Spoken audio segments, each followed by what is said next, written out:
The Beyond the Fame podcast is fed by Lido Pizza. Lido Pizza never cuts corners. For menu and locations, visit LidoPizza.com. And of course, this podcast would not be possible without our longtime title sponsor, the Hollywood Casino at Charlestown Races in West Virginia. Upcoming featured entertainment includes Kevin James adding a second show June 7th and Band of Horses June 14th. Details and tickets at HollywoodCasinoCharlestown.com. Must be 21 to enter the casino floor and attend a show. Gambling problem? Call 1-800-GAMBLER.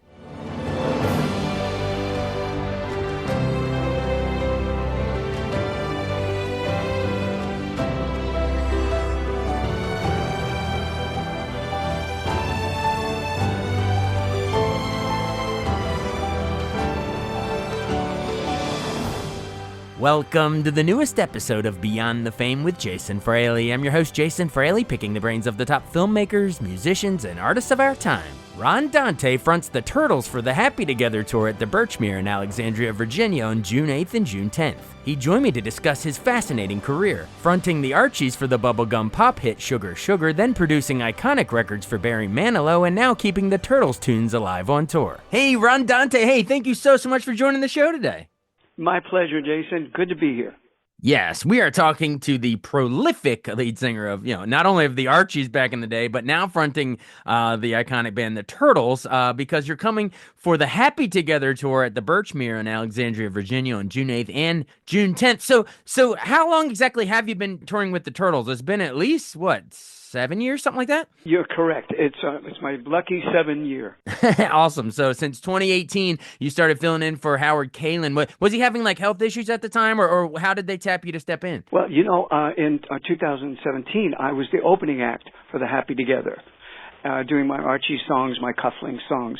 And the next year, I got a call from Mark and Howard, the Turtles, saying, listen, Howard wants to retire. He's going to retire, and they would like you to be the lead singer of the Turtles. I almost dropped the phone. I was so excited. I said, great, I get to sing Happy Together every night. So what a thrill to have that catalog to sing. It was just a great, great thing. Oh, absolutely. And the Happy Together tour is, of course, named after their hit. So does that mean the Turtles going last? Do you bring it home, or do you switch it up every night? Yeah, we're the cleanup hitters. We come in and finish the job. After a great night of all the other acts, we come in and we're the last act on. So Little Anthony, Jay and the Americans, Gary Puckett and Union Gap, the Vogues and Cowsills will load the bases, and you'll hit them home in a grand slam. That's right. We come in. We come in and do it, boy, and it's a lot of fun. By then, the audience is so revved, so hot, because they've heard hits all night, no unidentified songs, all the hits that the groups have done. So it's a really great night. You should see the smiling faces in that audience. Everybody's singing along. It's a great night. Absolutely. Hey, so this is really cool talking with you because leading up to this show, I'm going to have 3 separate episodes. One with you, we already interviewed Little Anthony, and we also interviewed Gary Puckett. So we'll have 3 teasers for this show. It's going to be awesome. I assume you go way back with these guys and gals. I know the tour itself started when I was talking to Gary Puckett. He said they started the tour back in, I think, 1984. But I'm sure you go back, way decades, even earlier than that with a lot of these guys. So how exciting is it to be out on the road? And I mean, are you guys hanging out in the hotels together, or mostly you just see them during the shows? Either way, it must be fun getting to interact with them again after all these years. It's always fun. Anthony and I and a whole bunch of us share a bus. And we travel all over the country. So every morning we get up on the bus, we're in a new city, and we have coffee and we talk about things. The great thing about this tour for me, is that when I first started out in the business, I was touring with the Dick Clark Caravan of Stars, and who was on that tour but Little Anthony? And I got to know him then. We used to play cards together. And then all this time has elapsed, and here we are on another tour together, both older and wiser, but still having fun singing and entertaining. So it's a culmination of a whole career. Wow, playing cards together with Little Anthony in the Imperial. So when he says read him and weep, are those tears on your pillow? The best card game pun I could come up with on the spot. It was good, Jason. Not bad. I should fold. Hey, so as far as the venue, I mean, that's such a historic spot that goes back years at the Birchmere. I love there's all these, album covers on the wall, signed photographs and all that stuff. I assume your album probably is on there. I guess you've probably played there over the years, right? Oh yeah, I think we played there many times. It's a great venue, and it's the crowd that makes it so exciting too. Everybody's jazzed, everybody's ready to rock and roll and relive their teen years. So it's just great. Well, you're saying everybody coming to the show is ready to relive their teen years. So let's take it back to your teen years, or even before, actually. So we'll go chronologically through your sort of your journey here. It's such a fascinating life and career, man. All the different stuff. So you were born on Staten Island, New York, in '45. So literally, that's that literally that post-war baby boom there, starting in '45. That was you. Paint a picture of your childhood. What did your parents do for a living? What music did they listen to? I want to know sort of those early days. They listened to a lot of pop music. Right. My mom listened, it's funny, Staten Island, New York, you wouldn't think, but she listened to country radio. So I heard all the greats of country music, the country songs of then. And my dad, of course, listened to regular pop music, and people like Frank Sinatra, Dean Martin, Teresa Brewer, Peggy Lee, lots of great things. The Platters, he loved the Platters with their great songs. They're still touring. And I grew up in that atmosphere. Of course, a big Italian family. Not my big, I was the only kid, but my cousins, everybody, loved to sing at weddings and things. But I was the only one that kind of like made it a profession. I said from an early time I was going to be a singer. Formed a group at 13. We toured CYO centers in the tri-state area of New York, New Jersey. So it was a wonderful upbringing, and I had lots of support from my mom and dad. They didn't want me to go into my father's business, which was a coat business, and they wanted me to be. They saw I could play guitar and things. They promoted my music career for me. Did you say a coat business, like manufactured coats? Yeah, we'd make car coats for J.C. Penney and for Robert Hall, those kind of stores. Yeah, they would send all the pieces to my dad's factory, and my dad would have like 40 little old ladies on sewing machines putting them together, and it was great. And he didn't want me to go into that business. He really wanted me to be in the music business, so I did. He reaped what he sowed on the sewing machines. And you had a great music career. All right, so at this point, we're gonna have to kind of like parallel tracks here of of what you're doing here on the East Coast, and then meanwhile on the West Coast, the Turtles are forming in L.A. in '65. I guess you're around 20-ish, 20 years oldish. So do you remember hearing them the first time? Or actually, I guess I should ask, have the band members told you the story about how that formation actually happened? Because you weren't there for that; they were on the West Coast. But have they told you how they got together? Yes, I heard about their surf group, and how they formed, and then they decided to change their name to the Turtles. But I remember listening to the radio those during years, and I would hear "It Ain't Me, Babe" came on the radio. I said, "Wow, a great sound, a great thing." And then, of course, a couple of years later, "Happy Together" came around, and "She'd Rather Be With Me," and I heard those harmonies, the way they used their background groups to reinforce the lead vocal. And it was one of my favorite sounds ever, vocal sounds. In fact, when I started to produce records, I tried to emulate those vocal sounds. Absolutely. And you sure did. We would really come to know you when you were, fronting the animated fictional cartoon band, The Archies. Obviously based on those iconic Archie comics with, Archie, Veronica, Jughead, all that stuff. Before you joined with them, I assume, did you read those comics growing up? I'm assuming like every other American, you were very familiar with all those characters. Oh, sure. I was a big fan of Archie comics. I was madly in love with Veronica and Betty. And I just loved those. I wrote every Wednesday would come out to my newsstand. I would pick them up as a young boy and read those. Before I got into sci-fi comics and, Marvel comics, I was into Archie comics. Oh, so you got into the Marvel stuff too? Like, did you have any favorite superheroes back in the comic days? Spider-Man was my big guy. I was crazy about it. And, of course, Batman. Those are my two Gotcha. favorites. Well, yeah, if you were Staten Island, New York, Spidey was swinging near New York, probably close to you there. So that's great. All right, well then, as mentioned, of course, the big Saturday morning cartoon, The Archie Show, airs on CBS from 1968 to 1969. But there were a bunch of spin-offs. The Archie Comedy Hour, Archie's Funhouse, Archie's TV Funnies, the U.S. of Archie, and then the new Archie and Sabrina Hour was with Sabrina the Teenage Witch as a character, later spin-off. But the new Archie and Sabrina Hour was like all the way as late as 77 and 1978. So that's a good decade of Archie animated cartoons there. But of course, everyone knows you as recording the hit bubblegum pop single Sugar Sugar, Oh Honey Honey. That was like the number one song of 1969. Can you give us some insights of how that comes about? Like, are you kind of scratching your head at first? You're like, wait a minute, you want me to sing for an animated band and it's going to be the biggest hit on the radio eventually? How do they bring you into that? Well, I knew the producers, the writers. Mr. Don Kirshner, the man behind the Monkees, was the man behind the Archies. He was called in to develop a soundtrack for the cartoon series on Saturday mornings. And I knew Don Kirshner. I had worked for him as a staff songwriter when I was like 17 or 18. So I knew him. I heard they were doing a cartoon series, music, by a friend of mine who's working in the band. And he called me. He said, Don Kirshner is working on this thing, and they need a lead singer. So I called Mr. Kirshner. I said, can I come over? I want to maybe audition for the part. And of course, he called me. He said, come right over. I went over, and I met the writer producer was a guy named Jeff Barry, who was one of the biggest songwriters of the 60s. He wrote Be My Baby, Hanky Panky, The Do Run Run. He was one of those great. So I said, this is a great team. I want to be part of it. So I auditioned that day, and I ended up singing the first song called Bang Shang-a-Lang, which became the first single. And I signed on that day. That was it. I knew they were very talented, and they had a lot going for them.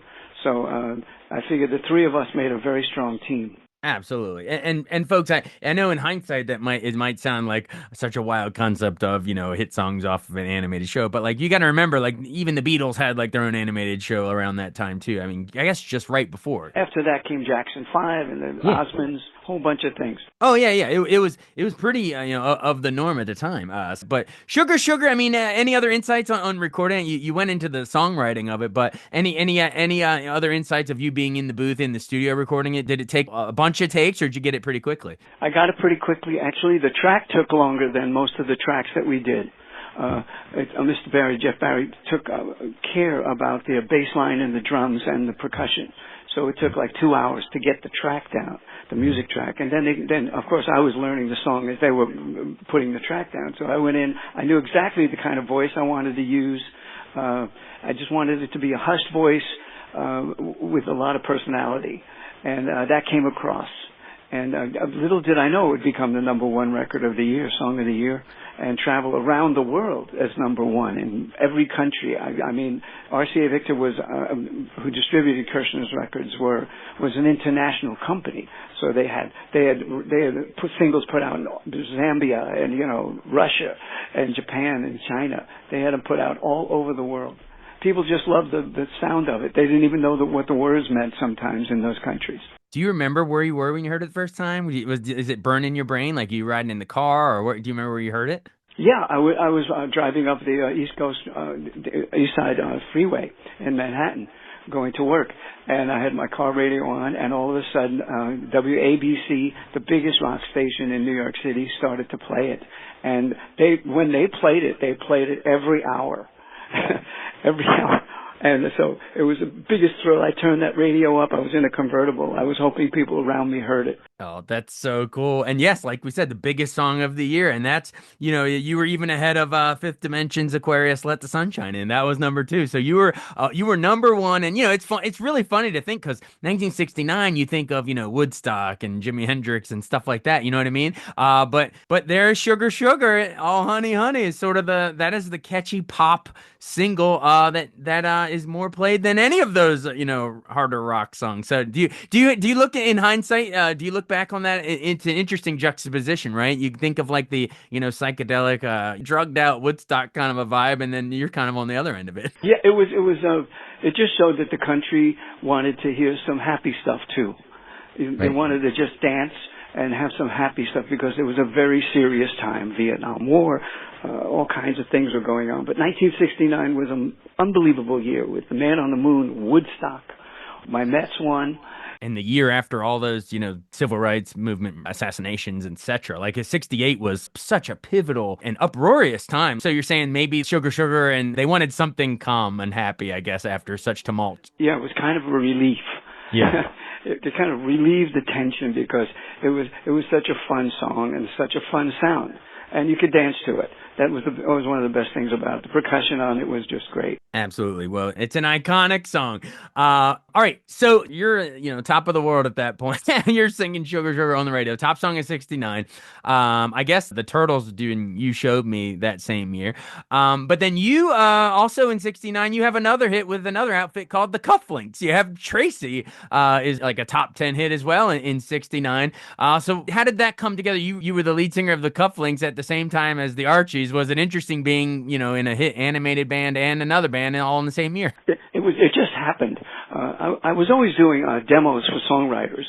I would do their demonstration of the song, then they'd send it to an artist.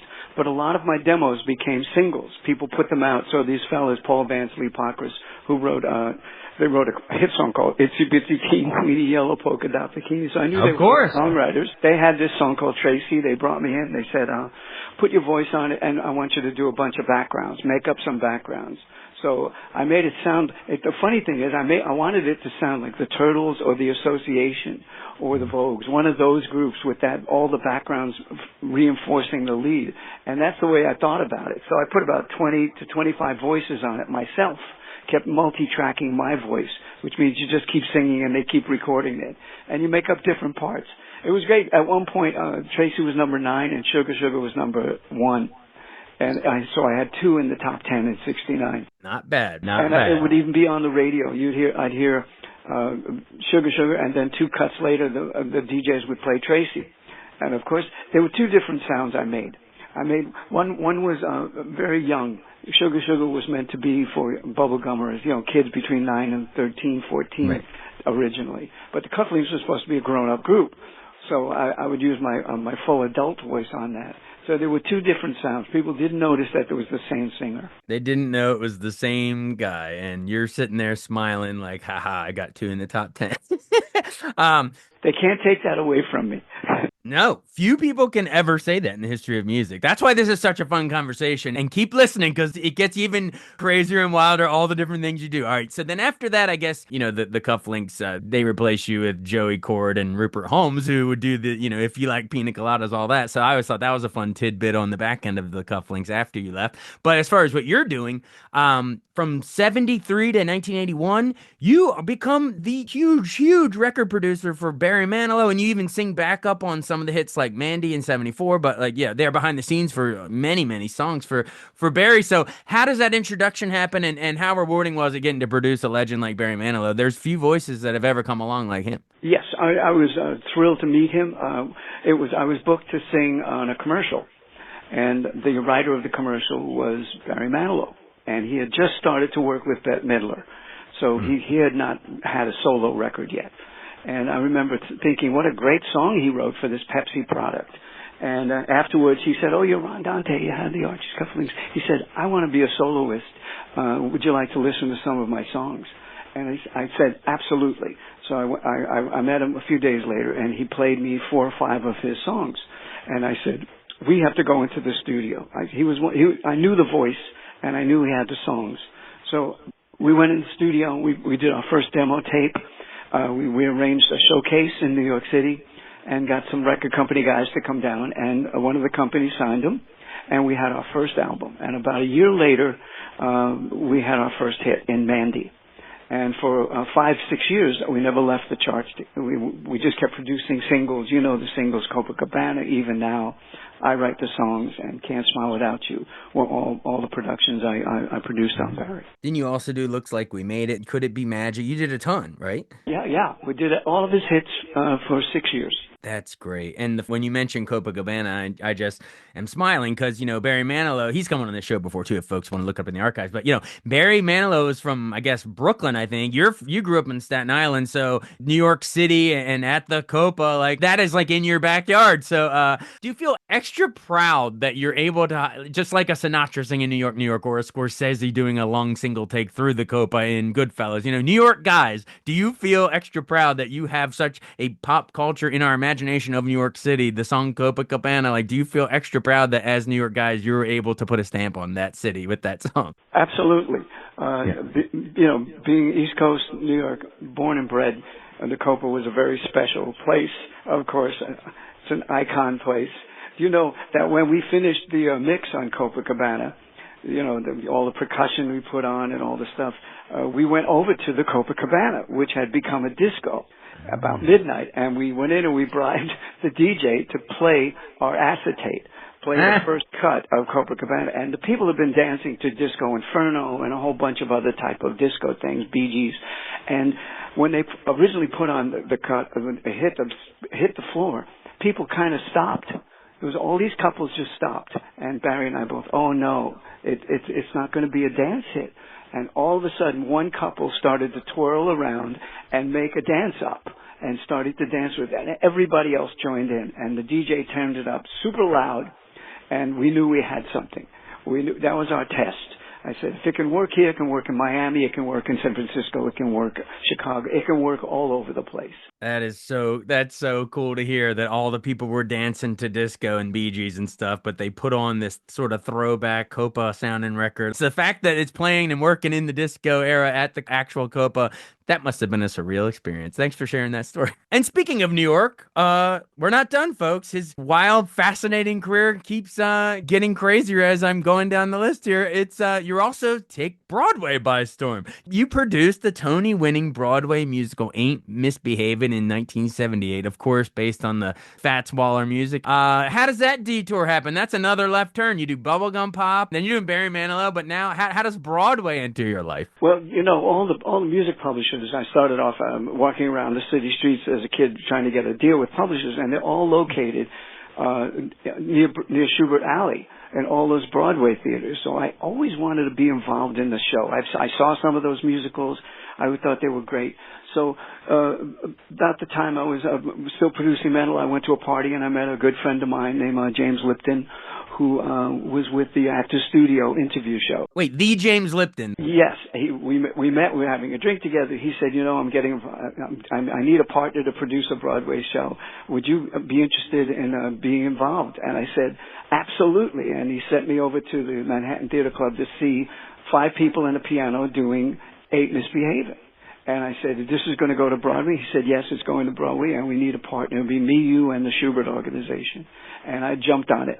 I said, this is something I've always wanted to do. I'll get the cast album done for RCA Victor.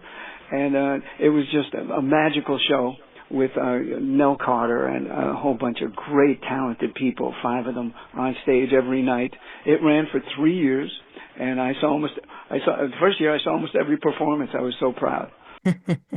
That's so great. And of course, I should say, so that was the creation of Ain't Misbehaving, but on the back end of it, it gets nominated for what? 1, 2, 3, 4, 5 Tony Awards and wins 3, including Best Musical, the top prize. And folks, this is how big of a deal that is. You're etched in the history books with the Best Musical winners. In the late 70s, it went A Chorus Line, Annie, then You Guys, Ain't Misbehaving, then Sweeney Todd, and then Evita in 1980. Like, that is a legendary run of musicals, and there you are, sandwiched right in the middle. So how exciting was it on Tony night hearing your name called 3 times, but especially for the top prize? I mean, did you get to go up on stage? Did you get to speak? I want to know what happened. Yes, our main producer, Emmanuel Eisenberg, was the legendary producer who was involved in that show with us.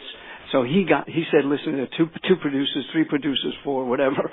I'm going to speak for us. But I did get up and hear my name mentioned by who gave us the Tony was Angela Lansbury.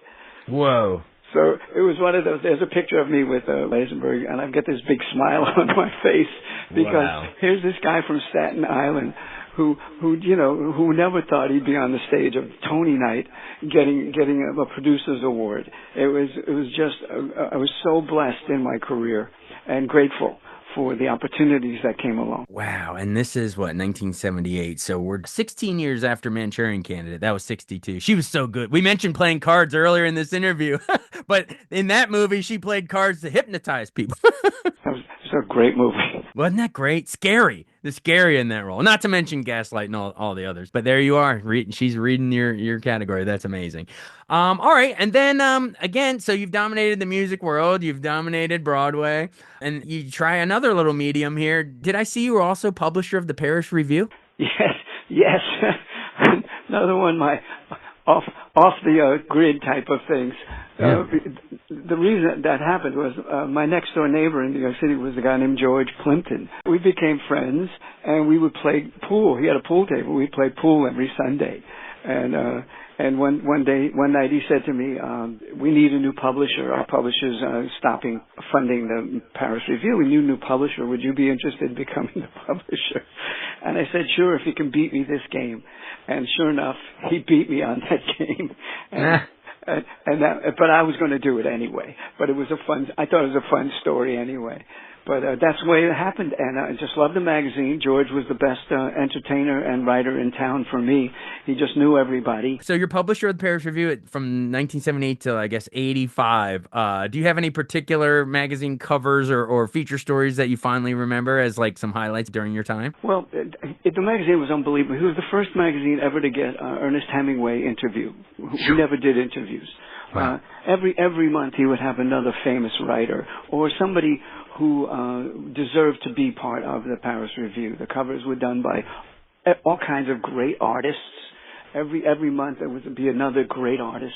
But the main thing was George would throw these incredible parties where you could meet you could meet Woody Allen at one corner, you meet Muhammad Ali in the other corner. You meet famous people, Jackie Onassis, Teddy Kennedy. And they're all milling around the room drinking and conversing with everybody. He threw the best parties. Unbelievable. Man, I mean the autobiography that you have is incredible, and we're not even done yet. A couple other highlights. You also then sang the TV theme for the NBC sitcom Silver Spoons in '82. Everyone remembers the song "Together" from the opening credits and stuff. How did that come about? And yeah, I mean, were you a fan of the show? I assume. I didn't even know I did that. I was doing so many commercials. Singing commercials for all the products and demos. I still did some demos for my friends, So that was part of a very busy time. I didn't even realize it was on, and it was my voice. I had no idea.